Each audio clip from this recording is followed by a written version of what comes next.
Recording in progress.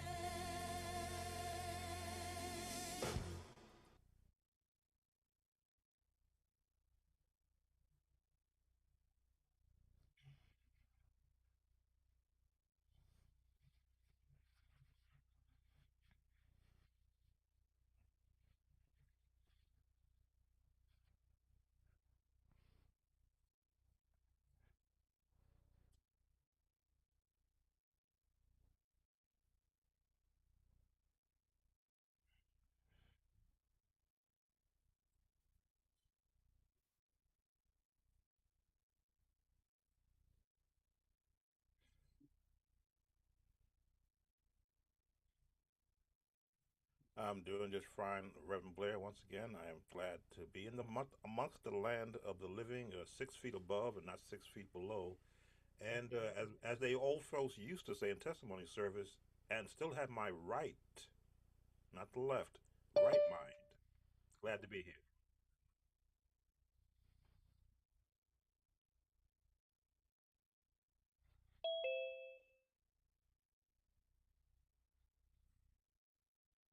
Doing great. Good evening, everyone. Hope you join us, share whatever you have to share so that as you learn, we also learn. Enjoy.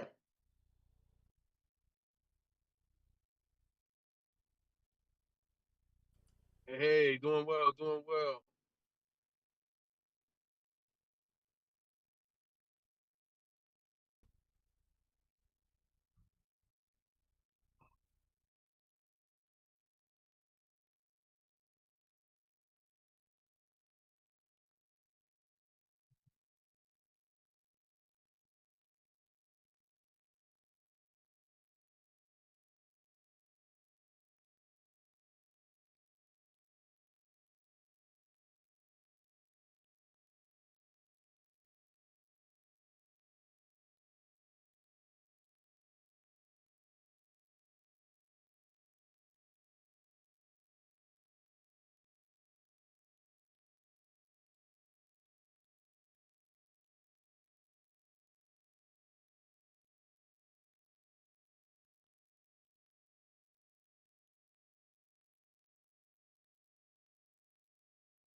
Yeah. Yeah.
Well, just one word of knowledge. Looks like the Facebook feed ended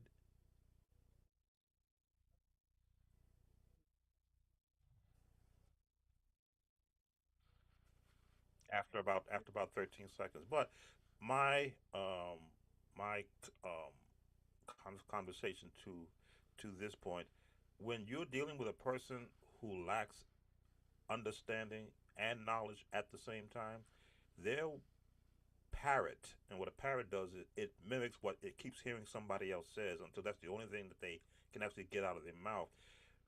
They will parrot what they hear people whom they have put their trust in. Fortunately for me, in my upbringing as a youngster, I learned music. I didn't learn church music. I learned music, and I was exposed to classical, to Caribbean, to Latin music, to marching music, to big band music, and I brought that influence that I had with me into the church. That when I won't say invited in, when I asked to be a part of the services, because I heard the music that they were playing was so bland. I mean, it wasn't even white bread. It was just bland. I added just the spices of that time when they were beginning to allow that quote unquote secular music to be played during a Sunday morning service. Sunday night, you do whatever you want, but during Sunday morning, I gave them that spice in my era.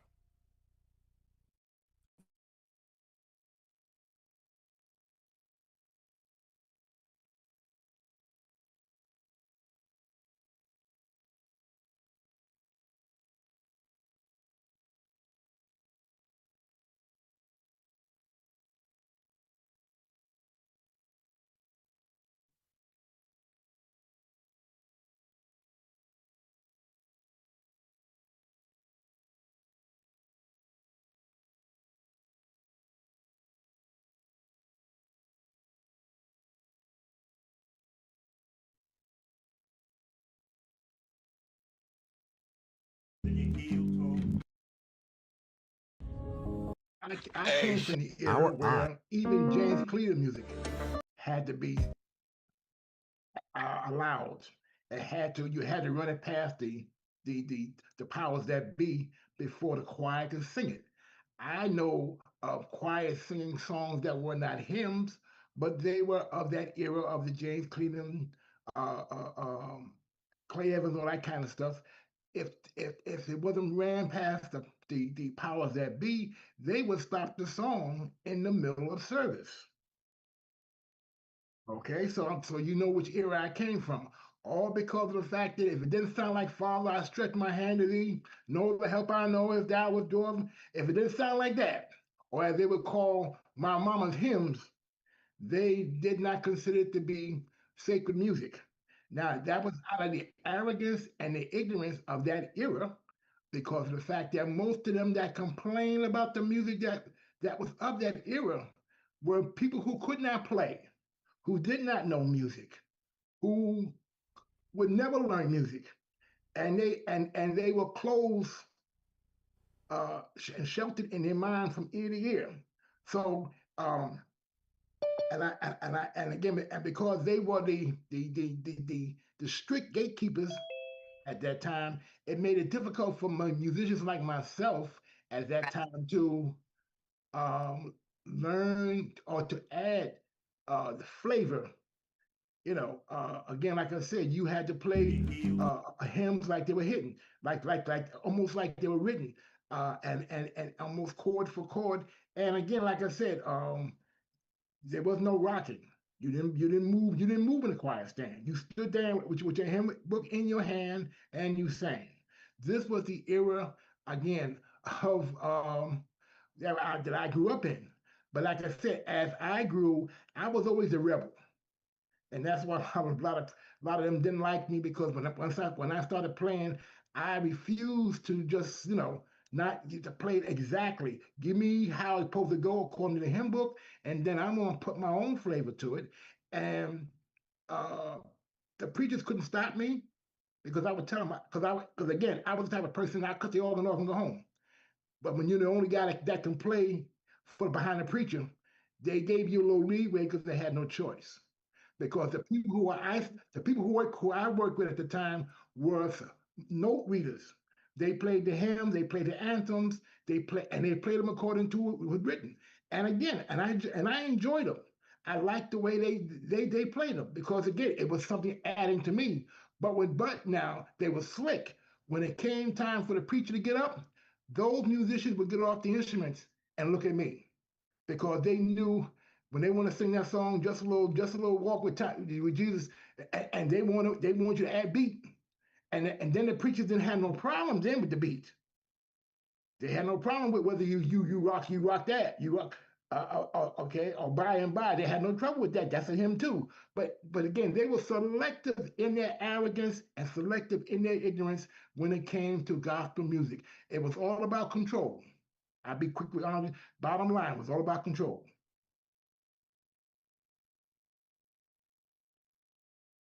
Wonderful, wonderful. Just got in from Bible study, so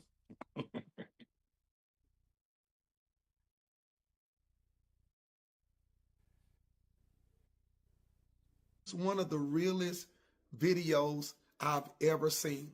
Watch this. Hey, what's going on, people? This is a message to the parents. Message to the parents. Stop allowing your children to listen to this pain music. That's what they refer to it as. Pain music, hurt music. NBA YoungBoy, Rod Wave. That's your top two.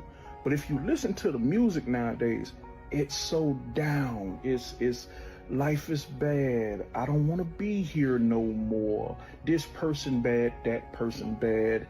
Everything brings me down. I don't want to be around nobody. I isolate myself. I feel better when I'm alone.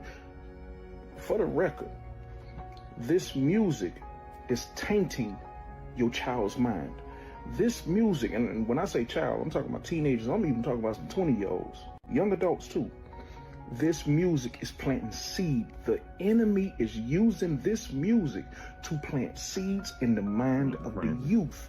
And you see how they carry themselves. They start to carry themselves like what they listening to. Stop, if you can stop them from listening to this pain music. What he said is so true, but it's alarming. They are wilding out, just like he said, because they're taking on the personalities of the other side.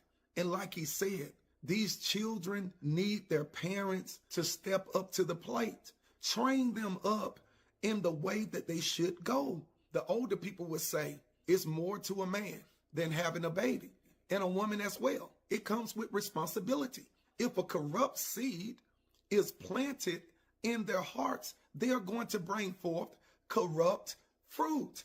So whatever the lyrics promote, the burden going to fall upon the little ones. So many of these little ones, they are wilding out because they don't know who they are.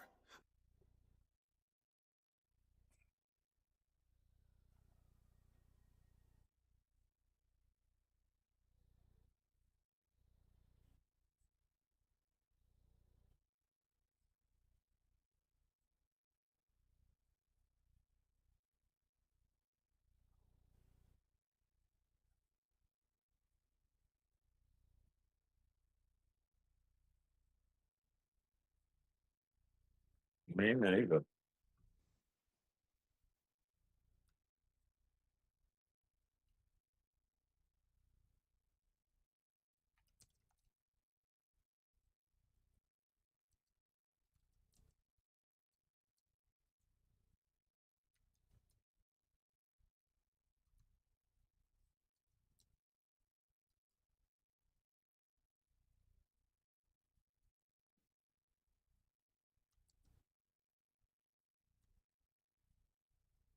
Um, the music that is he saying the music is sounding pain painful? Is that what he's saying? I just want to get an understanding before I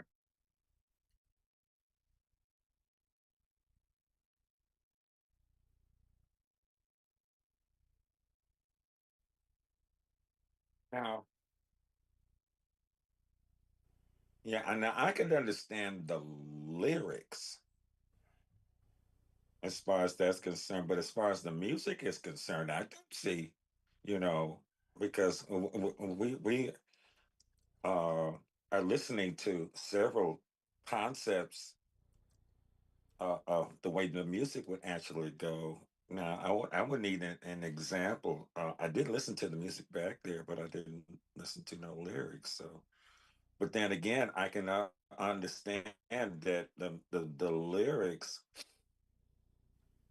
sometimes don't make no sense.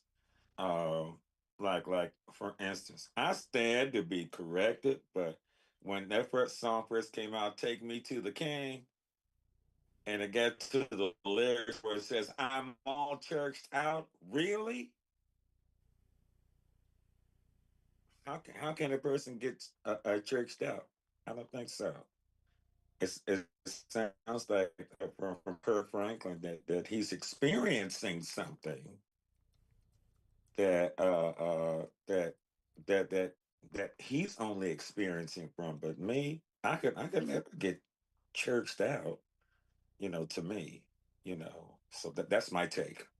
That's my take. You know.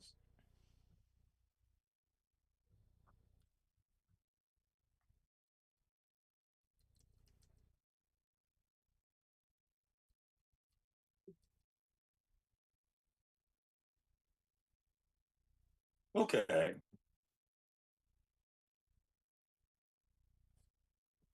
I remember. Yeah.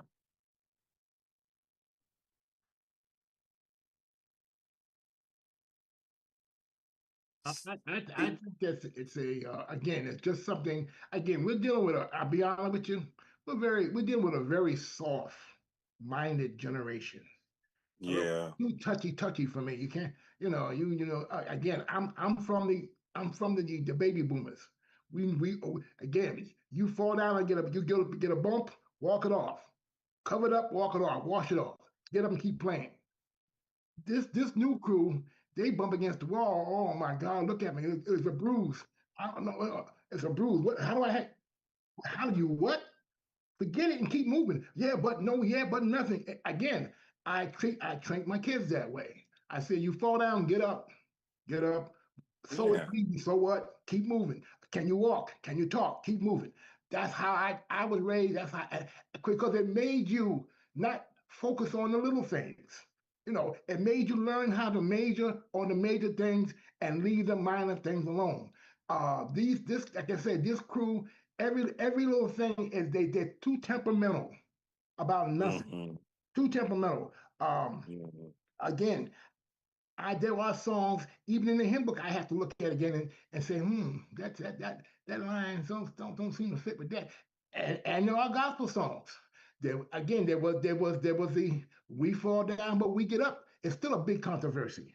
Yeah. Still a big controversy. I don't, Yeah. because I don't Yeah. believe, I don't, I can't stand, I can't even work with that song because of the words. Now, again, there are music. The only music that I can think of that don't fit nothing is, I think Brock would know, it's the Death March. You can't use it for nothing in church. Remember the Death? You Da said the da death. da da da da Da, da, da da, da, da. da, da, Exactly. da. You Yeah. can't use those type of chords in no church music. It just don't fit. No. No. You can't make nothing out of that. So Right. those type of chord changes and whatnot would not really fit in if you're supposed to be in a lively service. Where could you put that in Guess what? When you just said that, my mind went to "Anthem of Praise" by Richard Smallwood. You'll find those chords there. but Da, it's how da, but da, it, but da, it, da, it, da, da, da. Da, da, da, da, da, da, da, da, da, da, da, da, da, da, da, da. Da, da, da, da, da, da, da, da, da, yeah, da. but it's how it's flavored. Again, But he it, flavored it, yeah. the way he flavored it. He flavored it. So yeah, you could if you float it all the way down, that's what you would get. But if you flavor it just a little differently, it changes the whole look, the whole attitude, the whole everything about the song. So um, these kids and see some of these kids already have negative views from the jump. It goes beyond music, and I think there's a lot more going on there from the neck up than they're saying. Again, because like I said, um, kids are kids. They take everything as kids too serious, and that's why Mm-hmm. you need the same mature adults in the area of life that can continue to tell them, no, this you focus on this, not on this. Leave this alone. They need that balance. They need someone there to steer them in more positive ways. Um, what is a young person worrying about worrying about ending life, and you not even 18? There's something wrong. There is, Mm-hmm. and again, and I know people who had those type of thoughts. And the first thing they do is be around somebody who don't have them. Well, I always had a problem when I would hear some young person, 9, 10 years old, singing, "I've learned how to live holy. I've learned and how to live right." I'm Yeah. like, wait a minute. When I see Jesus and you 10 years old? Oh, you think that's bad? We had a youth choir at this first church that I used to belong to, and this young lady wanted this youth choir. I mean, little baby kids like 9 years old up to about 12 or 13 sing, "I've gone through the fire, and I've been through the flood." And the minister of music, she invited me to dinner, and she said, "David, go over those lyrics that those young people were saying, singing that slow song." I said, "I've gone through the fire." She said, "When?" So believe it or not, if I could chime in, um, I would kind of laugh at that, like, yeah. But believe it or not, we don't. The church, I would say, number one, is at fault for a lot of dysfunction that we see now. And I'm gonna qualify what I'm saying because Okay, you okay. can you can see a lot of, put it like this: how many adults do we know running to go help the children's ministry or the teen ministry? It's not many. They drop their kids off like a bad habit. Y'all go in there so you don't cry and Yeah. scream in the main sanctuary on camera, so that way the church flow can have its adult type of flow. Um, we don't have parents like we used to have. Some people, Exactly. some parents are absolutely mentally off in a lot of areas. Some young people, I've seen people, young people like 15 and 16 years old, having to raise their younger brothers and sisters because their parents aren't home. And so when I think of songs, and I'm all up for letting Kirk Franklin have it because I'm not a huge fan of him anymore. But when they are singing songs like "I Yeah, Fire," you cannot it answer. doesn't mean all of them have gone through the fire, but some of them actually may be homeless and going through the fire. And I dare to say, a I lot of can it understand has that. to do Yeah. with lyrics, because like there's a band even called Suicidal Tendencies. What? Um, yeah, Travis Scott actually put real drops of blood into Nike Air Oh, Max uh-uh. shoes, and so there's a real demonic attack on young Whew, people. And so a what you lot of the thought that? music, even though it sounds cool, it has a real demonic twist to it. And I'm just like, huh? And I turn my head sideways in real thought because, quite honestly, our babies and our young people, we have to really pray for the generation because, yes, they are going through some stuff. Why? Really? Because the Really? church has allowed things like youth ministry. I love youth ministry. I'm a youth Me pastor as well. too. But the thing is that some, not all, but some youth pastors have separated the young people from the elderly folk in the church. So they don't even know how to communicate together. They talk different languages. So I should be able to come to somebody like Verges and say, hey man, listen, I'm struggling with this music, or I'm struggling in life. I need some help. I need to find a job. You know, something along those lines. I should feel comfortable having that conversation, but you don't see young people talking to the elders like they used to. And so there's a separation. And the church has been, I get tired of hearing people say, oh, well, these young people, they out of order. They this, and that. And it's like, listen, they out of order because you ain't did nothing with them. And The ain't nobody instructing them. the Thank teachers you. in school, the teachers are failing. The teachers don't even know the lessons they teaching. So it's like, how you expect this child to pass this test and the teachers themselves don't even know the information? And so I guess I kind of give that little twist to it from my point of view. That's kind of what my thought process is that, young people are only a product of us. Mm-hmm. If we Whether have Now, it's given bad or some good. I'm going to add this part because I'm going back to things even happened back in my day. You got to be careful who's teaching your child. Yes. Okay, you yeah, got to be careful. The parents got to know who's teaching the character and the Christian type character because I've had back in the day when I in my before in my early teens, I had girls that I was friend with and we and again and we talked a lot and and like I said and when you get a certain age, your girls start to blossom, your boys start to blossom. You got to make sure whoever is teaching them is teaching them from the Bible and not from and not from a nature. Because I've had friends that were girls who back in the day what they would do if something went wrong, I'd be looking for that young lady to start summer school or regular school with, and you get the code. Oh, she's living down south with her auntie for the next couple of summers. That's cold. She got pregnant by somebody. That's cold. That was the thing.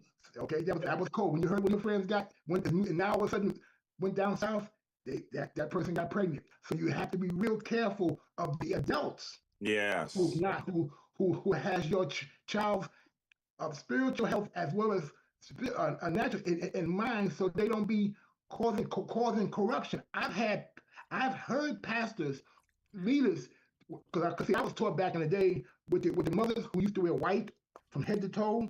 They look like nurses back in the day because they used to teach Sunday school. They used to teach even back in the day a YPWW and summer school, and they taught old school holiness. Everything was holiness of hell, but they taught it to where we understood what they were talking about. They were talking about righteous living right. Don't do wrong things. Don't lie. Don't steal. It's wrong. God, it doesn't please God. They didn't bash it to us, but they talked to us like grannies, like mothers. And I've heard preachers in the church in meetings tell the mothers, y'all talking to them kids like the way y'all talk. Leave them alone. They're young. Let them live. Oh, they don't. And all the thing the mothers was doing was teaching them how you carry yourself.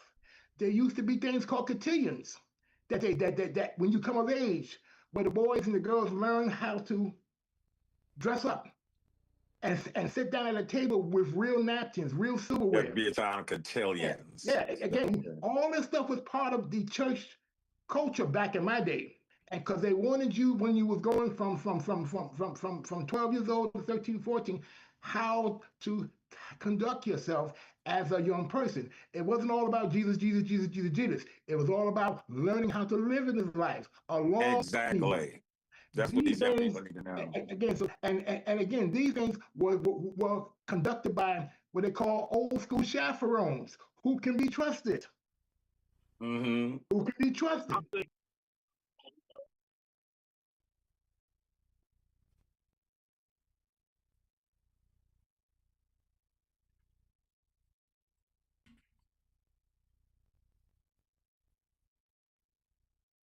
The parents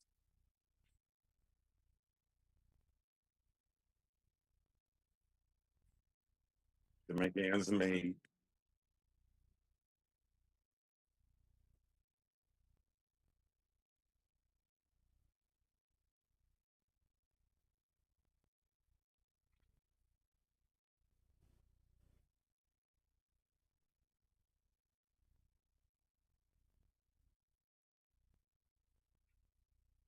Yeah.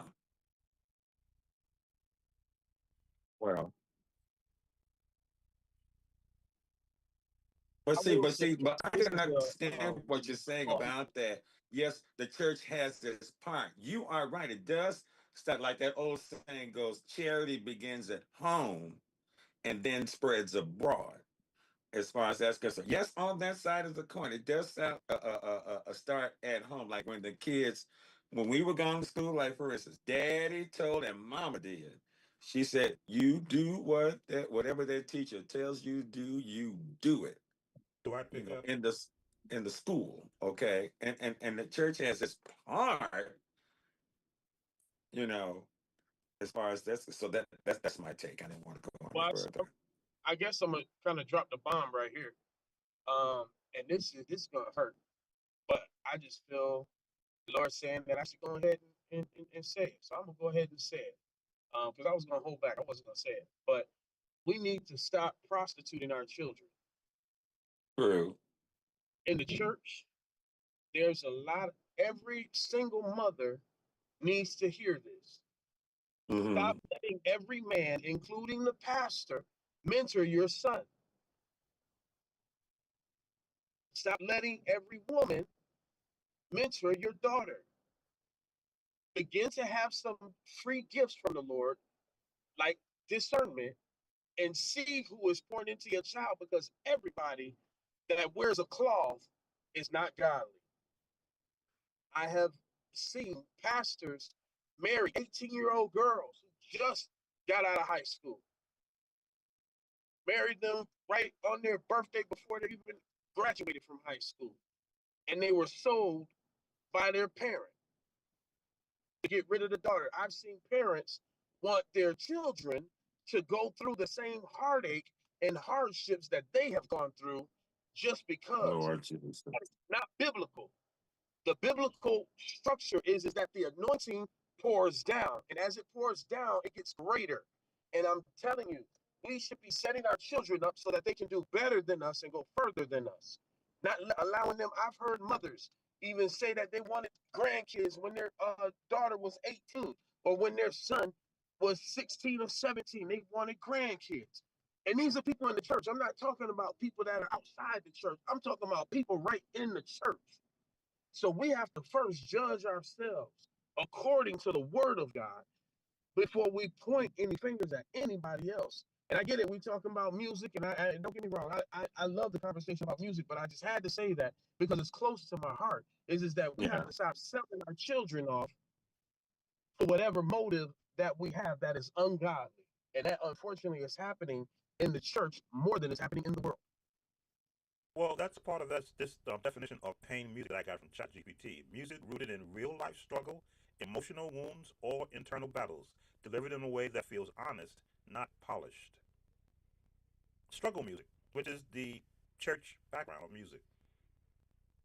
It's a new I mean, blues used to talk about the negativity of life, heartbreak, and loss of something or someone, different things like Yeah, Thomas Dorsey said, but he defined what blues music is all about. In this movie that I have, of Say Amen Somebody, he defined what blues music is all about. And parallel to what you just said, Brother Boy, he said the blues ain't nothing but a woman feeling bad, you know. And that's what he did. He just defined it. So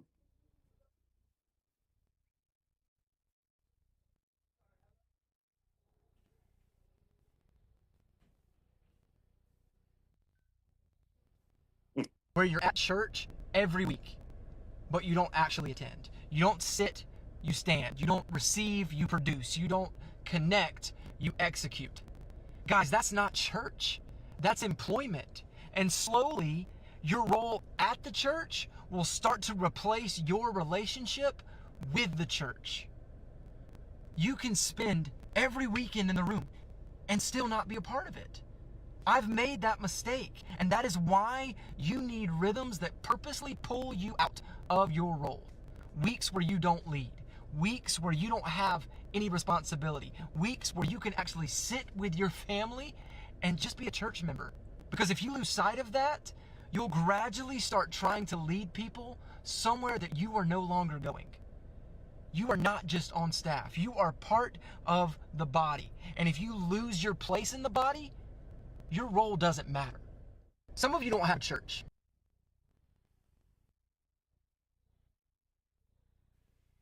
Yeah. He's talking about people who have positions, and you could have one position but many hats. So it means that you're doing if you're working with the youth, that means you might be working with one section, but because you're working with the youth, they throw all the youth on you.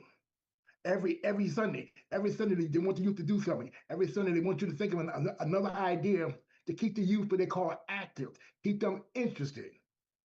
Although you might be only teaching one class, but because you're part of you're teaching a youth class, they make you the overseer for all the youth. So that means you got to think past your primary job class, but now figure out what can I give to the little children. Figure out what kind of what's coming up that I can make the teenagers involved. Give me what's coming up for the young adults. Because why you took on one job and wind up with five hats, and you never get a chance. And if you're a family person, you don't get a chance to sit with your family on a Sunday morning.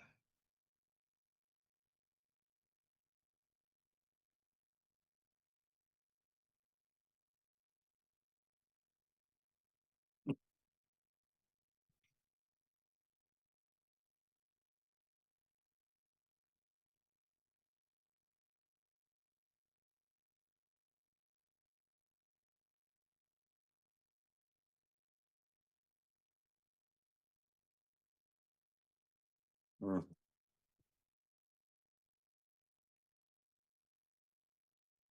For the turn. I know because I've been there.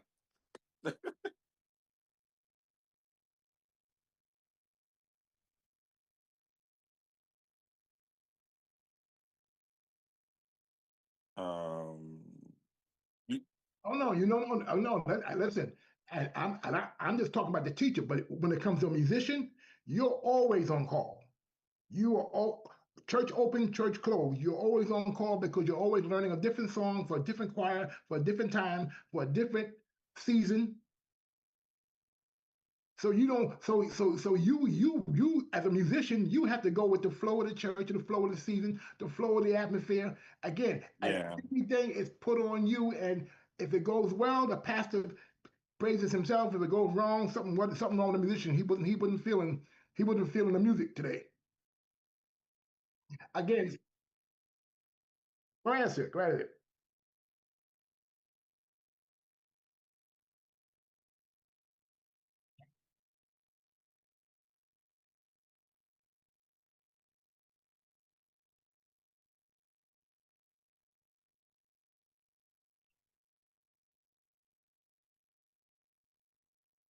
Hmm.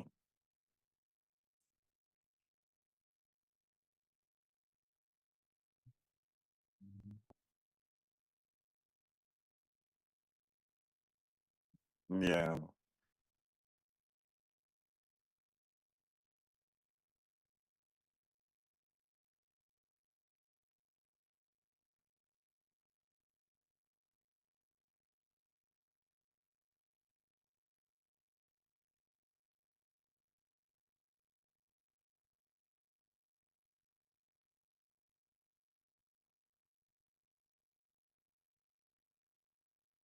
Hmm. Yeah.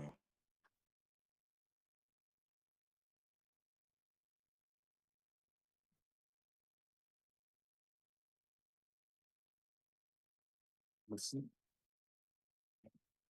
as a leader, I was International Baptist Convention or in any organization, Sunday school convention. They do teach that if you are a leader, you are an example as a choir director or musician. You are an example. You are the leaders that will go to Sunday school and Bible class, and if you do that, then the members of that choir or the members of whatever ministry will follow because the leaders are the examples.